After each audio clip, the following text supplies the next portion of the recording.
நாளைய தமிழகமே எங்கள் தலைவரே, உங்கள் பிறந்த நாளில் வாழ்த்தி வணங்குகிறோம். நான் சென்னையிலேருந்து வரேங்க. அதிகமாக தான் இருக்குது. இருந்தாலும் நாங்கள் மாநாடுன்னு சொல்லியிருக்காரு பக்தி, முருகருடைய பக்தி இருக்கிறதால வெயில் அடித்தாலும் புயல் அடித்தாலும் நாங்கள் இப்படியே தான் இருப்போம்மா. ஆனால் இன்னும் டைம் இருக்குல்லண்ணே. எல்லாருமே சாப்பிட்டு வரும், பொறுமையாக வருவாங்கண்ணே. எல்லாரும் வெளியே பார்த்தீங்கன்னா அவ்வளோ கூட்டம் இருக்குது பார்த்தீங்களா. வருவாங்க, எல்லாரும் பொறுமையாக வராங்க. எல்லாம் வெயில் கொஞ்சம் அங்கங்கே ஒதுங்கி இருக்காங்க. வருமாண்ணா வருண்ணா அதிகமாகவே வருண்ணா. மணி 3 மணிக்கு சொல்லியிருக்காங்க ஆரம்பிக்கிறேன்னு சொல்லிட்டு. நாங்கள் எதிர்பார்க்குற கும்பலை விட கூடுதலாக வருவோம்னு எதிர்பார்த்துட்டு இருக்கோம். 3 மணி மேல்பட்டு வெயிலும் குறையும், மக்களும் அதிகமாக அலமோதுவாங்கன்ற எண்ணத்தில் நாங்கள் இருக்கோம். இப்போ நிறைய பக்தி மயமாக நிறைய உருவாயின்னு இருக்காங்க. எதிர்காலத்தில் இந்து மக்களுக்கு ஒரு இதாக இருக்குது இந்த மகநாடு. சித்திரவேல் மாதிரி இருக்கு. சித்திர திருவிழாவை காட்டில் இப்போ முருகனுக்கு ரொம்ப பெரிய திருவிழாவா இருக்கு.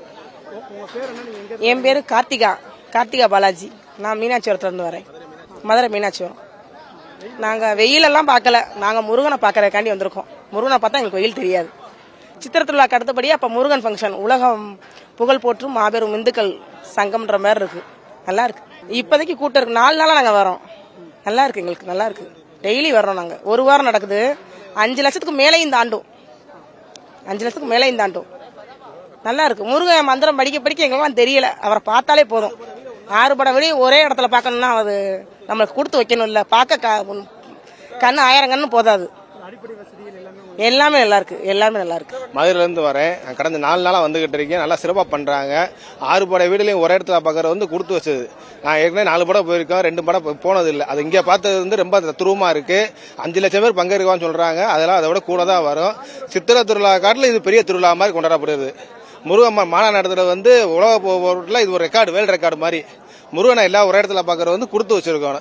இது வெயில இதெல்லாம் பொருட்படுத்தல, எல்லாமே நல்லா பார்த்துக்கிட்டு இருக்கோம். தண்ணி ஏற்பாடு நல்லா சிறப்பாக பண்ணியிருக்காங்க.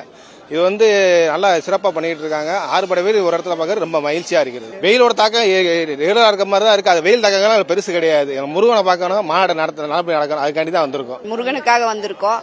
நாங்கள் இந்துக்கள் ஒற்றுமையை காமிக்கிறதுக்காக வெளியும் பார்க்காம இன்னைக்கு எத்தனை லட்சம் பேர் கூடுறாங்கன்னே தெரியல. நாங்கள் 10 மணிலேருந்து காத்துட்டு இருக்கோம். எங்க சக்தி என்னன்னு தெரியும். இந்துக்கள் ஒன்றுபட்டால் கண்டிப்பாக மாற்றம் நிகழும். வெயிலெல்லாம் எங்களுக்கு முக்கியம் இல்லைங்க, முருகன் தான் எங்களுக்கு முக்கியங்க. 5 லட்சங்கிறது கம்மிங்க. நாங்க 10 லட்சத்துக்கு மேல சேர்ந்துருவாங்க மக்கள். எழுச்சியா இருக்கு, ரொம்ப எழுச்சியா இருக்கு. வரக்கூடிய பகுதிகளில் எல்லாம் பேருந்துகள் எல்லாம் முருக பக்தர்கள் இந்த மாநாட்டத்திற்கு மிக எழுச்சியோட கலந்து கொண்டிருக்கிறார்கள். ஆங்காங்கே வருகின்ற வழியிலே இருக்கக்கூடிய கோயில்களிலே இருக்கக்கூடிய பக்தர்கள் அங்கே முருகன் இருக்கக்கூடிய கடவுள்களை வழிபட்டு விட்டு இந்த எழுச்சி மிகு இந்த மாநாட்டிற்கு வந்து கொண்டிருக்கிறார்கள். வெயிலின் தாக்கம் சற்று அதிகமாக இருப்பதால் உங்களுக்கு ஒன்றது ஒரு தெரியலாம். ஆனால் இனி வரக்கூடிய காலங்களிலே, வரக்கூடிய நேரங்களிலே மிக எழுச்சியாக நாங்கள் பறந்து கொண்டிருக்கிறோம். மகளிரும் மிக எழுச்சியான முறையிலே இந்த மாநாட்டிலே கலந்து கொண்டிருக்கிறார்கள் என்பதை தெரிவித்துக் கொள்ள விரும்புகிறேன். முருகருக்காக பாக்குறதுக்கு எல்லாம் வந்தோம். சாமி அருளால திருப்பூர்ல இருந்து அருளால பார்க்க எல்லாம் வந்திருக்கிறோம். கூட்டம்லாம் மாறியா இருக்கு. வெயில் அதிகமா தான் இருக்குது. என்ன இருந்தாலும் சாமியை பார்க்கணும்னு ஒரு ஆவலை, அதனால வந்திருக்கு. பாத்துட்டே இருக்கிறோம். 5 லட்சம் பேர் வந்துருவாங்க. வெயில் அதிகமா இருந்தாலும் சாமியோடைய அருள் இருந்தா வந்துதான் ஆகணும். நாளைய தமிழகமே எங்கள் தலைவரே, உங்கள் பிறந்த நாளில் வாழ்த்தி வணங்குகிறோம். செய்திகளை உடனுக்குடனும் துல்லியமாகவும் தெரிந்து கொள்ள சப்ஸ்கிரைப் பண்ணுங்க.